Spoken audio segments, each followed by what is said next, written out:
Welcome to Magic in the Moment, Mindfulness in Real Time. My name is Clayton Platt, and I'll be your host for this podcast journey. Now, for many people, practicing mindfulness has very little to do with sitting on a cushion, lighting incense, or even focusing on their breath, just paying attention to what they're doing at any moment. And doing this intentionally can create that same magic. Our time together is intended to share how mindfulness plays out in everyday life for our guests. Now, before we begin, here's a word from our sponsor, Meditation for Leadership. We all feel it, the pressure to keep up, to perform, to push through. But lasting success doesn't come from speeding up. It comes from slowing down, leaning in, and creating the space to lead from within. That space is where we shift from autopilot to intention, building mindful habits that strengthen focus and calm. It's where we stay connected to our values and purpose, choosing to respond instead of react. It's where we unlock our potential to positively shape our own lives and empower others to grow and thrive. That's the work of Meditation for Leadership. If you're ready to create the space for sustainable success, visit meditationforleadership.org. Hi. Welcome to Magic in the Moment, Mindfulness in Real Time. My name is Clayton Platt, and I'm thrilled to have my guest today, a good friend and someone I totally admire for many different reasons, Todd Harrity. Todd is a three-time national U.S. squash champion. He is a Pan Am Games gold medalist. He was ranked number 32 in the world, which is the best for a U.S. male. And I'm just so excited to have a conversation with Todd about his squash career, his future career, and how mindfulness has played out for him personally. And before we get started, Todd, you and I were talking earlier about a situation when you were in India for a pretty big tournament, and a lot had gone on. It had been postponed. The scheduling was a mess because some of the players had tested positive for COVID. So for anybody in a professional sports career, this could wreak havoc on your mind. There's a lot going on, but you found yourself sort of coming back into the moment, finding some peace inside, and that had, I think, a positive effect on your performance in the tournament. Let me ask you if you could kind of finish that story for us. Sure. Well, yes, exactly. I was in a tournament in India, and yeah, the tournament was a circus. There were some complications in the beginning with a few players testing positive for COVID, and so the tournament got delayed. Anyway, I was doing a lot of meditating to sort of center myself and deal with all the distractions. But I remember I was in the back of a taxi actually, and going to the final. I made the final of the tournament. It was my best tournament yet in my entire career, actually. And normally I would be very nervous, very distracted, thinking about the match. Am I going to win? Am I going to lose? This is such a big opportunity, and I don't want to squander it and everything. But I just remember just being very calm and just being able to really take a deep breath and think, well, I'm not playing this match right now.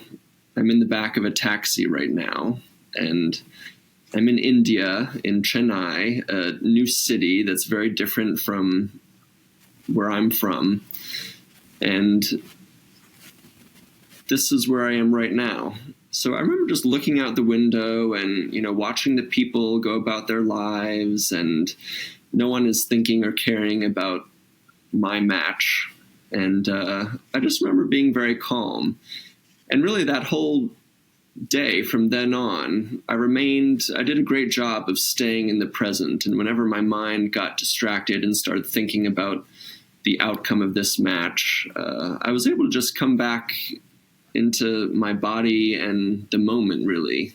And was just amazing. There were a few times when I really felt it as powerfully as in that moment. But I remember I'm in the back of a taxi now. Okay, I'm arriving to the club now. Right now, I'm just warming up. I'm not playing the match. I'm warming up and, getting my body limber and ready. And it was, I still remember that now as that day just being a great kind of culmination of all my work. Yeah. I think it's a really illustrative example of how, and again, you're someone who has a practice. Not all the guests on the show have a formal practice. And to me, that's great. It's like some people do, some people don't. And we're going to get into how you came to have a practice. But the demonstration of all the work that you do to be a meditator, to find those moments like, I'm here, right? So you're in the back of the cab, but, being able to identify, this is where I am now, and I don't need to be anywhere else. I'm in the back of the cab. And then, okay, now I'm here. This is where I'm supposed to be. And being sort of satisfied to accept this is where I am now. That would seem to be a wonderful building block to then support when you're on the court and in each point. So I want to build on that a little bit, but maybe if it's okay with you, I'd love to kind of go back and trace sort of the trajectory of sort of your success in squash, particularly. I know you're good in other sports as well, but this is the one where you achieved your sort of highest sort of grandeur, if you will. When did you discover the need to bring in some techniques, some elements of mindfulness to help support your squash game? Yeah, absolutely. I'd say it happened early in my professional career. I was a successful junior and a successful college player and everything, but I don't know. I didn't really enjoy the process very much, and I always had very debilitating performance anxiety, and I did well, but it was somewhat painful. I put a lot of pressure on myself, and my mind would just get carried away. And the Pro Tour, again, was just another level. I mean, everyone is fit, everyone is strong, people are putting their lives into squash. There's no such thing as an easy match, really, on the Pro Tour. I mean, if you're playing someone ranked, 100 in the world, 90 in the world, whatever it is, but it's still a tough match. And I really realized that if I was going to have success on the Pro Tour, I needed to learn to enjoy it more. Otherwise, I would just burn out. And I'd kind of reached a stage where I was so desperate. It was like things need to change for me in my mentality and my approach to squash, or I'll just quit and do something else. So that was what really drove me into it. And it was really, I guess I was working with Mitch Green, who I know you interviewed him before. He was great for me, and he was the first one to, I guess, introduce me or turn me on to meditation. And then honestly, it was a book I read, which I gave to you actually a long time ago, The Way of the Peaceful Warrior by Daniel. Yes, you did. But that one, it was the first one I really read. That it just affected me in a very powerful way, and I really identified with the main character in that book. Yeah, and I remember that, Todd. And what was so cool about that was that there I was a meditator. When you gave it to me, I wasn't teaching meditation yet, but I'd been a meditator for 15 years or so. Yeah. And in our conversation, you noticed that, this is something that Clayton might be interested in, which I love, because you tuned into with awareness something that would be important to me, and I loved it. But could you kind of expand a little bit? What was it about that major character that perhaps you identified with, the elements that were supported in the book that you could bring into your own life? Well, the book is about a gymnast, this sports star, but none of his success kind of brings him any real fulfillment or enjoyment. He has this general unease and malaise with his life, and just feels like he's on a hamster wheel, I think, that just doesn't really stop. And he goes to college and he meets this really crazy, sage wise old man in a gas station, who he then names Socrates, I believe. And this old guy kind of teaches him how to change his life and be in the moment and let go and not be attached to his identity or many of the things he has, and just he basically learns how to live a much more free and open and fulfilling life from this old man in the gas station. And it's a very Zen book, but I loved it. I mean, it really helped me and spoke to me. So it worked for me. And I loved, again, you shared it with me, and I loved it. And I think the element of the peaceful warrior, because that sounds sort of, like a conflict in terms, but to me, as I think about and kind of hold Todd Harrity as an athlete in my consciousness, I think of the peaceful warrior, because I've seen squash matches with people who are not peaceful, but watching you and the determination and the drive to excel. And yet, as you mentioned, there would seem to be a moment where it's like, it's not all that clear. You're at the pro level. And I want to come back to perhaps some of the college experience as well, because I'm aware of what was going on to a certain degree. And your coach was someone I knew pretty well, but at the pro level, the grind and trying to stay focused on, why am I doing this? Right? It's like, this was something I used to really enjoy.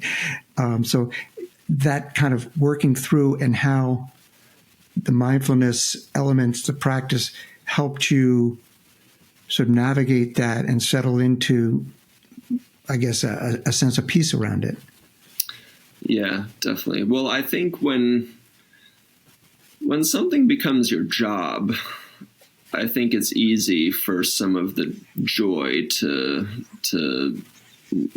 come out of it. I mean, you're not just playing squash anymore because you like it on the pro tour. I mean, you need to play and practice when you really don't want to play and practice. And every match you play, there's money on the line, there's ranking points on the line. I mean, it's very easy to just get overwhelmed by the pressure, or at least it was for me. So, yeah, that was what really turned me to mindfulness, really, was to help just kind of calm everything down and slow my mind down a bit and be in the moment, but also really connect with, right, well, why am I really playing? What's my why here? And for me, it was important. I don't know. I mean, there's been some players that, were a lot more successful than me that would have different answers to this. But for me, it was important to have a why that was different than being world number one or being top 10 or top 20. But more just, I guess, just seeing how good I could possibly be. And and really just go on as far as I could on that journey and take results and the winning and losing completely out of it. And that did help me a lot. When I was able to connect with that, like the most strongly, that really was when I played my best, but just enjoyed it the most. Yeah, it sounds like you became much more aware of the value of the journey, of the process, as opposed to the results. And I can see that being an incredibly difficult place to be as a professional, where rankings and results have a direct impact on your livelihood, right? But still being able to focus in on, so what is it about being in this, being in a point, being in a match, being in this career that satisfies me, that fulfills me, and finding the joy where it's possible in that journey, that path, the process, as opposed to everything hinging on the outcome of the point, the outcome of the game, the outcome of the match. Absolutely. Yeah. And I remember there was one time when I had moved to England to train, and I was training under this coach, Hadrian Stiff, another big proponent and believer in mindfulness. And I'd come off of some difficult results and bad results. You know, there were many. And I remember saying to him that, you know, I just wanted to stop this and quit this and just, you know, maybe find a different job. I loved being in England, and I could play squash, but really just play in the leagues there, which would still be fun, still a little bit of competition, but it would be much less pressure, and squash would still be in my life and I could enjoy it, but I would be doing something else. And I thought that I would be much happier. But I remember him saying to me, he said, well, listen, Todd, you could do that, and that's fine. You could, you know, retire from the pro tour and just play in leagues, and it would be less pressure, and squash would still be in your life. But if you do that, just know that that's not the real deal. I mean, the real deal is being on the pro tour, where there are rankings and there are ranking points and there's big crowds and people watching and money on the line and a lot of pressure. But ultimately, that is what's really going to push you forward. I mean, putting in yourself, like, in those situations and dealing with all of that, that is the real deal. I mean, that's the crux of the biscuit here. And, you know, learning to manage that is what's really going to push you forward, what's really going to give you insights into yourself and how you react, and is going to push you to overcome those internal blocks and challenges. And I remember that conversation, and it really helped me a lot, because it was framing all the pressure in a positive way, I guess, and thinking, okay, well, rather than reacting to all this negatively and trying to run from it, try and open up and embrace it and think, yeah, this is ultimately what's really going to help me and push me to another level. And, you know, those skills, it made it more about than just squash. I mean, it's kind of their lessons for life, really. I mean, being successful or being your best at anything is going to be hard and require overcoming challenges and you know, facing up to challenges and not, you know, running away from them. And so, yeah. And I kind of already knew that. I mean, retiring and just playing leagues, it didn't feel right. It didn't feel like it was the right thing to do. But he helped me understand why it wasn't the right choice for me. That's such an incredible example to me of, do you know, I'm not going to be able to bring the quote, so I'm going to paraphrase, but I think Theodore Roosevelt talked about being in the arena, like the person who deserves the credit is the person who's in the arena facing the difficulties. And your coach being able to put that in perspective for you and say, yeah, you know, you could enjoy squash better in some respects where the pressure's off, but what are you learning about yourself? And that's what I'm hearing. It's like you looked at that and you went, okay, so a lot of this is uncomfortable. A lot of this doesn't make me feel good. But wait a minute. What can I learn from this? What is this trying to tell me? One of my favorite expressions, and I guess it's overused, but, the obstacle is the path. It's like, so what is it that's getting in my way that's creating the challenge that actually is trying to teach me? Exactly. And that sounds like that was that moment for you. Yeah, it really was. It really was. Yeah, Hadrian was great for this stuff, and he was great at refocusing me whenever I was getting overwhelmed with pressure, which happened often, at reminding me what the point of all of this was. And I want to dig into that. So as you did that self-reflection, what was the point? Did you come to what was the point? What made you stay on the court? Yeah. In some ways, I don't know. I think it is self-discovery and, self-expression and just the feeling of growing and improving was so intoxicating and rewarding.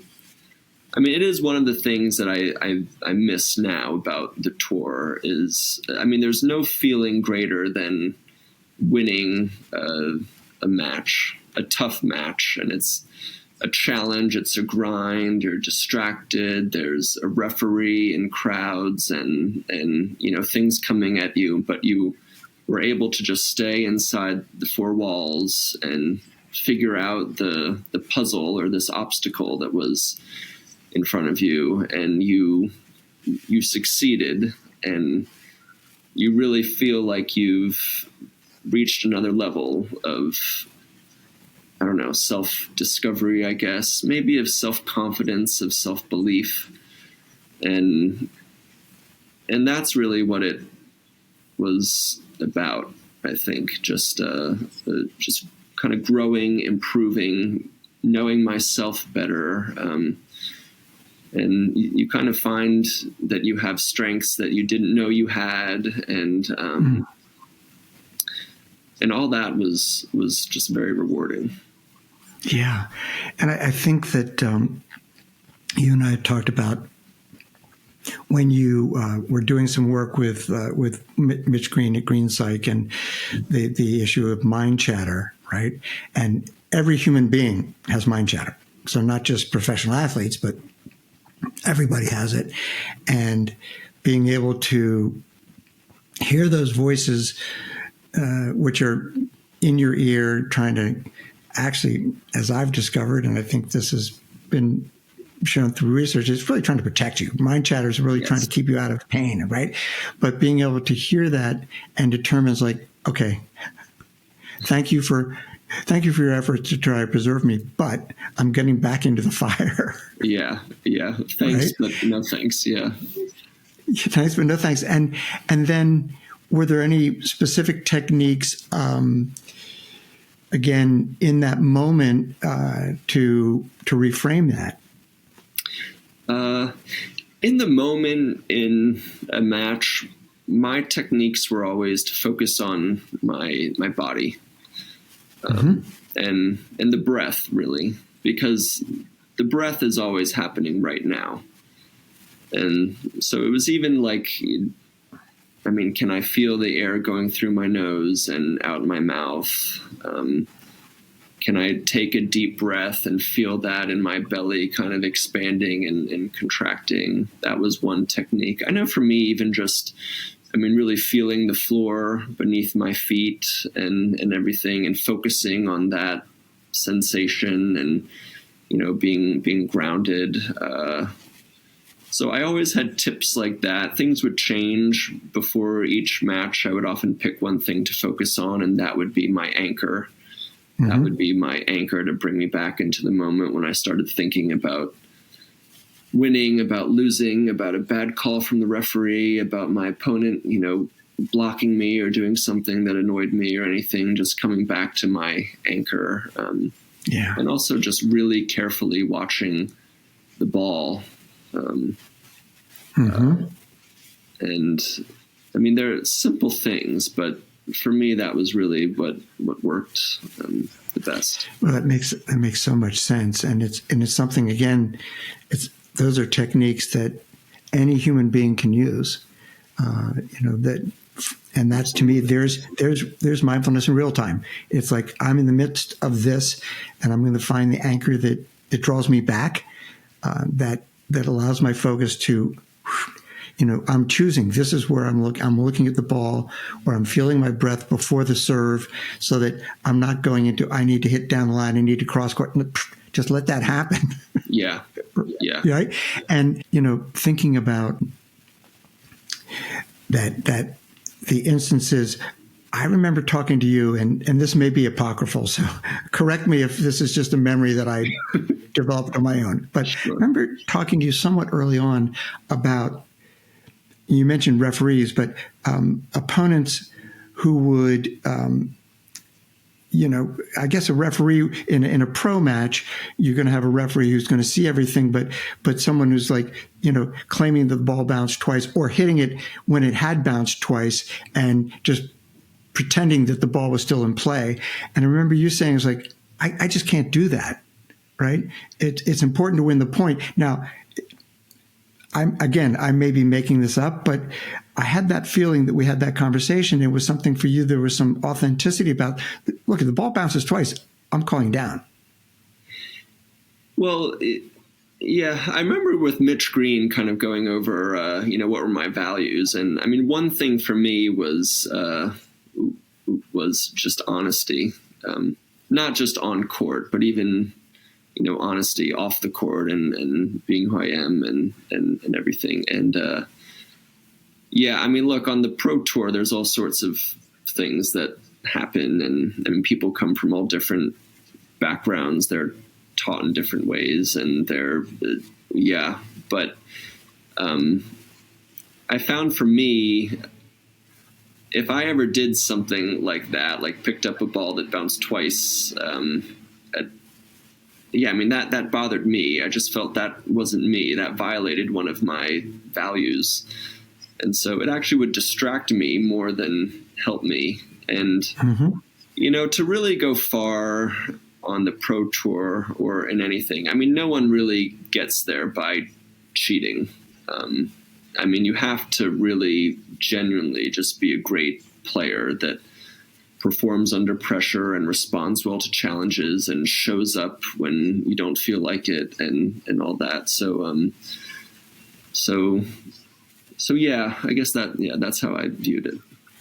You said something I want to circle back to, and you talked about authenticity and being honest with yourself. And one of the things that made me most proud to be your friend, to know you, was your honesty about who you were, and being able to, at a sort of a difficult time, because you're in a pro career, to, in essence, share with the world the depth of who you were. And I hope it's okay to bring this up, but I'd love for you to kind of share what brought you to that moment, what that was, what the ramifications were, and some of the challenges, and then perhaps the relief of going through that. Yeah.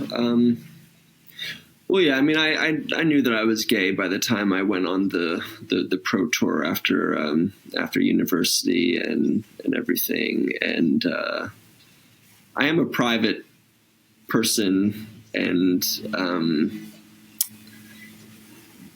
I was also, so for that, I guess, and was also just worried about how people would react, really. I mean, the pro tour, I mean, it is a professional sport. which isn't the most forgiving or accepting environment for that. But also the squash tour was dominated by Egyptians and many players of the Muslim faith, which and I was worried about being accepted by them. I guess just thinking that people wouldn't want to hang out with me anymore or be my friend.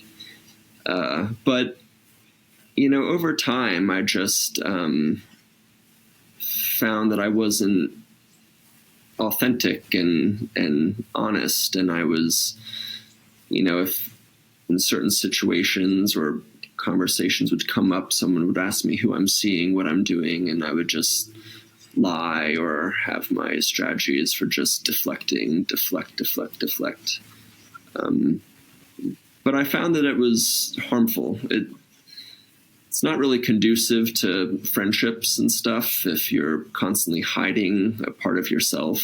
And then I did finally reach the stage where, I was okay with it. I did have, friends around me and people that knew, and I was just more confident. And I thought, I'm ready for just people to know and to stop having to deal with this situation and stop having to, every time I deflect, it doesn't feel good. It doesn't feel right. And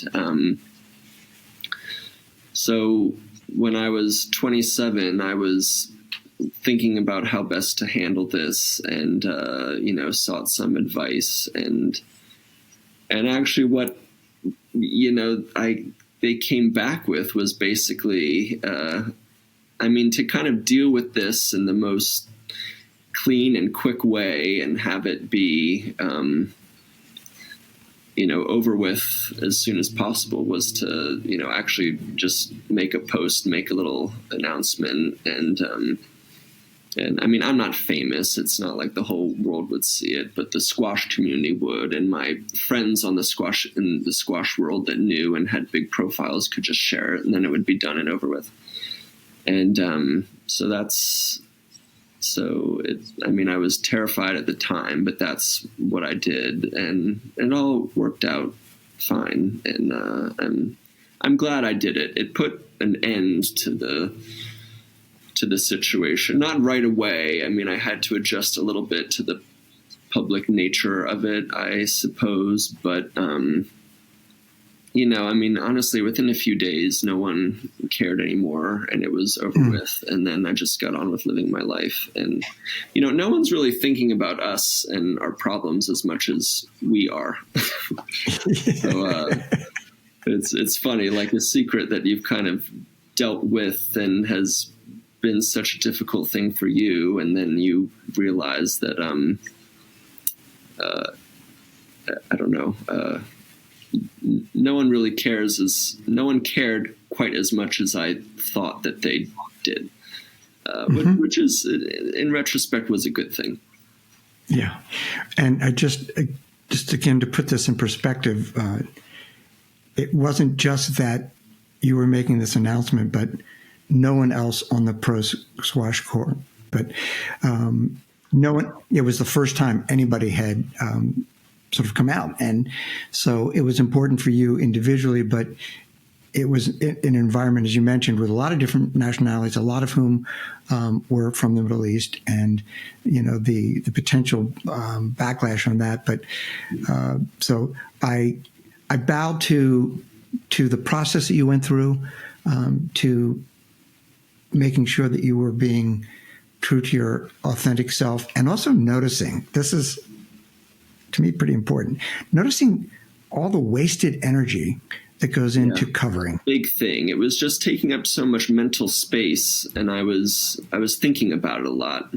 And also, there were many Egyptians at the time that were good friends of mine. In England, my housemates were Egyptian players, and but yeah, one thing I learned about all this is, even those players, I never lost a friend because of it.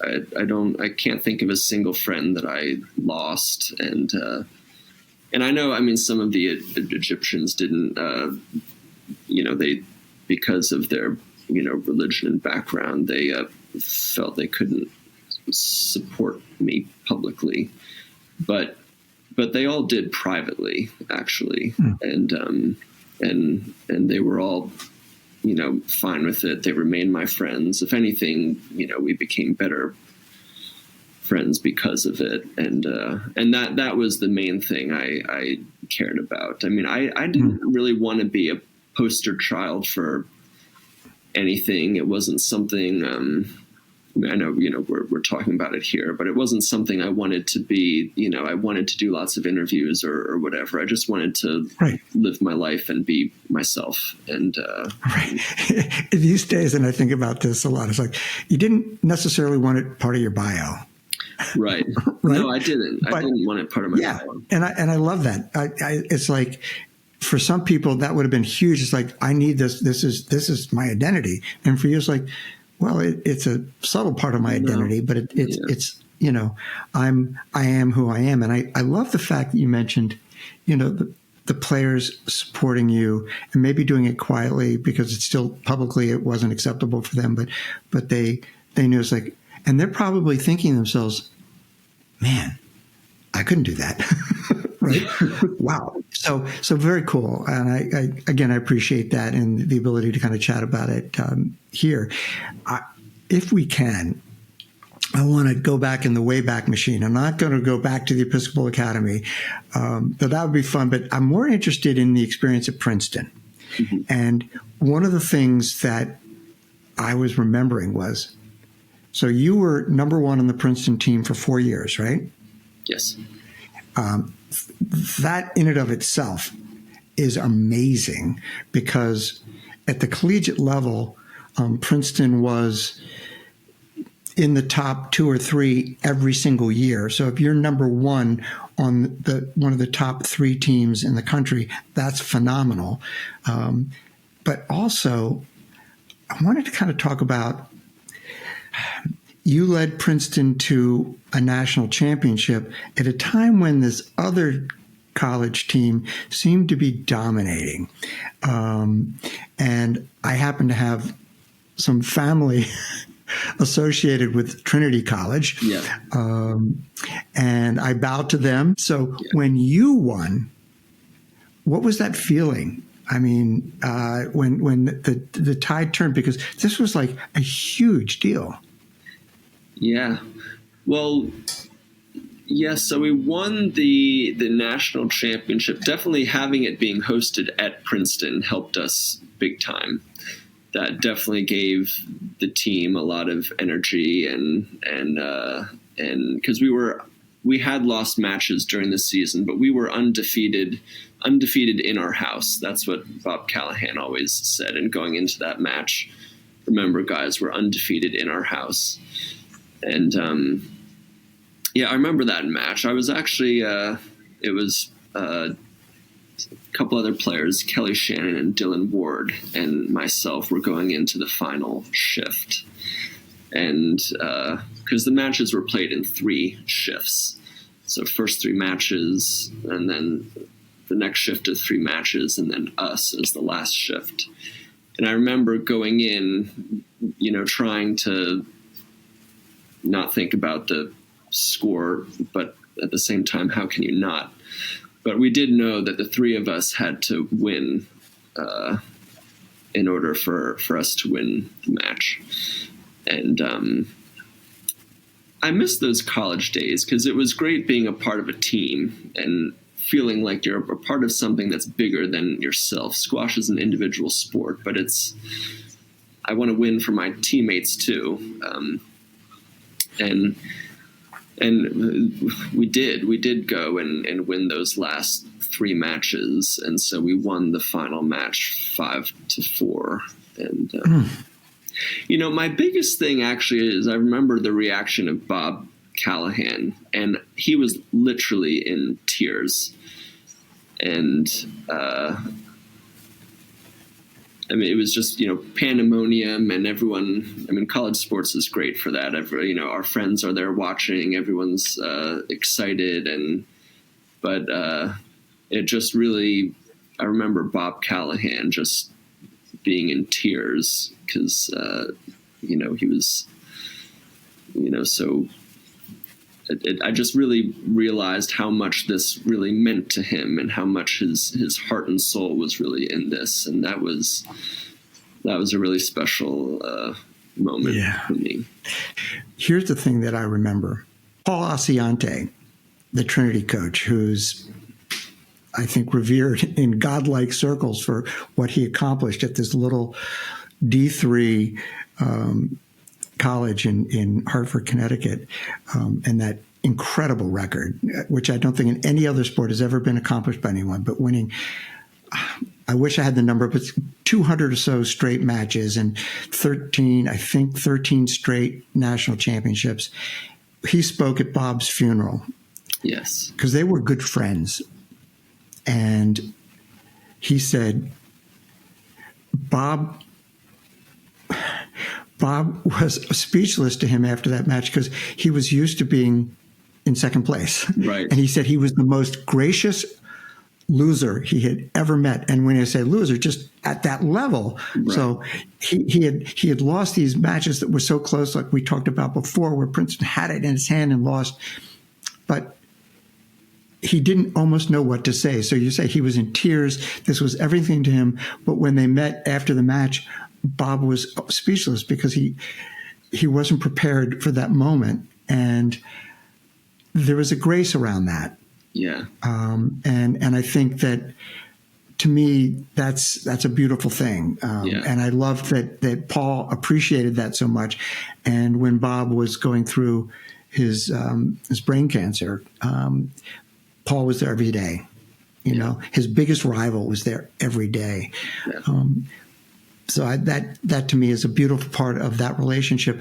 But I want to shift back because you talked about missing that element of college sports, because squash, like tennis or golf or whatever, are like as an individual sport, but you have the team dynamic.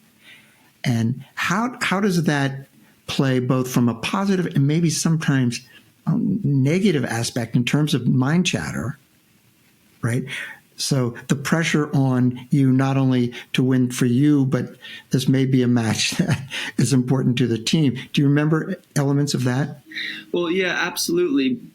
For me, being on a team helped me more than hurt me. I know there are players that say, oh, there's a little bit more pressure. You're not playing just for yourself. You've got the weight of the team on your back. But for me, I love the feeling of being a part of something that's bigger than myself. And the pro squash tour can be very lonely. You're flying on a plane by yourself. You're traveling to a new city where you don't know anyone, a lot of times in a hotel room by yourself. Mm-hmm. But in college, you're traveling with your team, and you're on a team. And that really just gave me energy and helped me. And even on the pro tour, some of my best memories are playing for Team USA. And mm-hmm. And actually, Paul Asiante was the national coach he was on those trips as the coach at Pan American Games and World Men's Team Championships. And I always thought he did a great job of bringing us together, actually. And I remember when we won those gold medals in Lima, Peru for the Pan American Games, and it was there. And Paul was always emphasizing the team and bringing us together. And it was all, Team USA, Team USA. And, we all had our individual jobs. You need to win, and you've got to beat this person today. She's got to beat that person today, and everything. But there was always a focus on, we're a part of, we're together in this. We're part of a team. And for me, that when I really felt that team dynamic, that only ever helped me. So I was thinking about that in light of other sports like golf, for example, and how golfers in the Ryder Cup just have so much fun because it's a whole different thing. They're playing for U.S. versus Europe or whatever, and that sense of, there's a collective goal. Exactly. Right. And that collective goal can be uplifting if you use it that way. And it sounds like Paul was good at reinforcing that. Absolutely. Yeah, absolutely. So you retired, and I would imagine from a mindfulness standpoint, there was some process that went through for you mentally and emotionally coming to this decision. And did you find that there were moments when you needed to sort of call in a practice or, to use mindfulness elements to come to this decision? Oh, absolutely. Absolutely.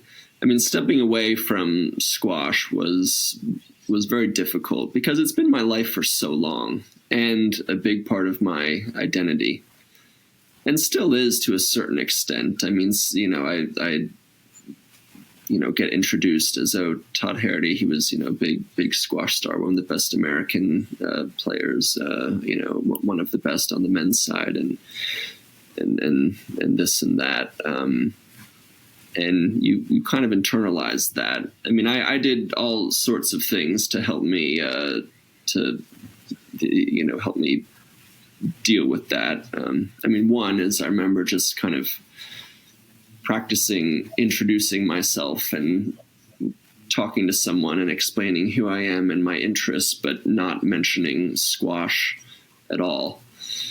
And realizing that in some ways that was kind of challenging, actually. Mm-hmm.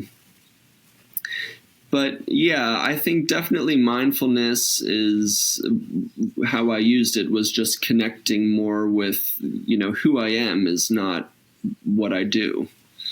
And I can't be attached to that. I can't be so attached to what I do. And spending time also cultivating other interests and even kind of writing down my interests and traits and what do I know about myself for sure, and not mention squash at all. And these were some of the things I did, and I was ready. I think I just realized that squash was amazing. I missed certain elements of it. I knew I would, but I don't know. I guess I was just satisfied with my journey, how much I learned from it, and also just knowing I did have aspirations to have a career, another career after mm-hmm. squash, and that I'm not, a little kid anymore. I mean, I know it's time to, if I want to start that, it's time to get started. And mm-hmm. So I'm at peace with my decision. I'm excited for the future and what comes next. And interestingly, I haven't played a lot of squash since retiring. I have played some, but I don't know. I think I just felt I needed a little bit of distance from it for a little while anyway. And it won't be for very long or forever. I love squash too much, but I feel good about it. I remember you mentioning when we were talking before about some simple elements that you find from mindfulness in real time and just reminding yourself, like, wait, where am I? Yeah. Right? Where am I and what am I doing? Exactly. Where am I and what am I doing? Yeah. And boy, that's a little, mantra that people need to use with much greater frequency. Because we find ourselves so overwhelmed, we're caught up in scrolling and social media, or we're talking to someone, but we're thinking about what happened yesterday, and just taking that moment to say, wait, You talked about like having coffee with a friend, right? Where am I? Yeah. I'm here. Yeah. I'm in Starbucks and I'm with this person. Yeah. And why am I with this person? Because I want to support them. I enjoy their presence. I want to, grow our relationship, or I want to solidify. I want to celebrate, our love for each other, whatever it could Connect be. with them. Yeah. Yeah. And actually, and you know my dad well too. But through all this, I would have conversations with Dad, and sometimes give him books that I really liked, and he liked them too. And I remember him telling me a story about it. From what I remember, he was just saying, this mindfulness thing is really working for me. I had to go shopping to the mall to get some new clothes, and he was saying, I just hate shopping. And, I'm in the car driving to the mall, and I just think, gosh, I can't stand this, and let's just get this over with and everything. And he said, but then he changed, and he said, well, it doesn't have to be that bad. I mean, I'm letting my internal dialogue narrate this whole thing. And he said, I decided to just lay back, think, okay, where am I? I'm in the mall. What am I doing? I'm trying to find a new shirt. And it opened him up. And, someone then came over to help him. And he said, rather than be annoyed at that, just say, well, I'm looking for a new shirt. And then I guess the guy, showed him a few options. One was like a purple one that he never would have picked out on his own. But the guy said, this goes really well with, a blue jacket or whatever. And he was open enough to think, oh, it actually really does. And so he ended up, buying some, a shirt that was different, and the whole thing was just a lot better. So I love just little anecdotal stories like that as mindfulness in real time. Yeah. I totally do too. And I was thinking about this as, the old hack racket sport player that I am. And for me, sort of the mindfulness elements that have changed over the years, and God bless, I'm so grateful for this. Being able, for example, in a match, whether it's tennis or squash or padel, being able to acknowledge every point you lose isn't because you made a mistake. Sometimes someone just made a brilliant shot. Yeah. And reframing is like, it's so different, because then you keep in this positive mindset of like, where am I? I'm on the court. Why am I here? To have frickin' fun. Yes. Yeah. Right? To have fun and challenge yourself and grow and all this, but and that sense of gratitude. And I hear that perhaps in a big way unsaid, but to me, it flavored a lot of your description of what you went through in your career and making, changes in career choices, et cetera, and with family and stuff. That gratitude is like, that shifts the mindset in such a powerful way. It really does. It does. And one of the things that I preach is to be grateful and to be specifically grateful. So what is it about this that it's not just, oh, I'm glad to be alive. Okay, good. But I'm glad to be alive because I have a family that uplifts me. I get to, be in nature. I have a great dog, all these different things, right? Yeah. And be specific about it, right? Yeah. Yeah, I know. I kind of want to start doing that more consistently. But one thing that's been recommended to me is having a gratitude journal, where you exactly that. You name 3 or 5 specific things that you're really grateful for that happened today, and the gratitude piece really colors everything. So that's huge. It does, and I think a gratitude journal is a brilliant strategy. One of the other things that was shared with me, and I try to do it, is as you're waking up, just think of 3 things that you're grateful for. And as you're falling asleep, 3 things you're grateful for. For people who have difficult sleeping, that can be a really nice change. Get you in it, right? But the gratitude journal, one of I think the elements of it is the actual process of writing because from a neuroscience standpoint, you're really ingraining that. The physical aspect of writing those words helps deepen that neural pathway, and it reinforces, this is what I'm grateful for. Well, the brain's going to remember it, right? And the more that we set ourselves in that mindset with gratitude and specifics of it, we get a dopamine rush from that, or sometimes oxytocin if it's family, relationship oriented. But then we want more of it. Yeah. Very little wrong with that, right? Yeah. I forget who it was that explained this to me with a gym analogy. I mean, we go to the gym and lift weights to get stronger, or to get a stronger bicep or whatever it is. But in meditating or mindfulness or this gratefulness, strengthening that bit of your brain that's grateful, that's at ease, that's happy. It's every time I do that, I think, okay, that part of my brain is getting stronger.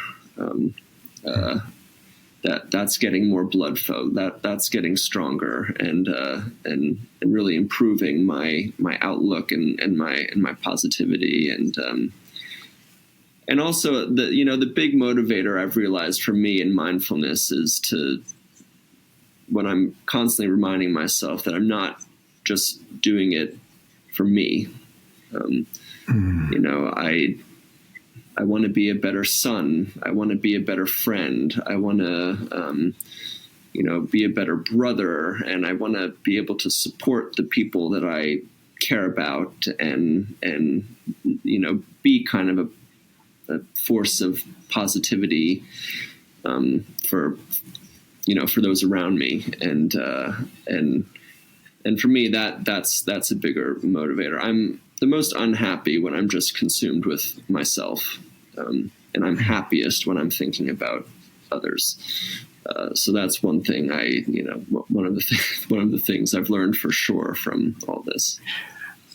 I can't think of a better note on which to end our conversation, because that is mindfulness in real time, in the sense of not only spending mindful moments for yourself, but knowing that ripple effect that it has, and the strengthening of the connections with others who see you in, again, a better version of yourself. And I would say you show up that way. It also is a message to the world that the things we can do, we can go to the mind gym, so to speak, in order to build our awareness, to be more present, to be better versions of ourselves. And hey, why not try it? So thank you, Todd, so much. I've truly enjoyed our conversation.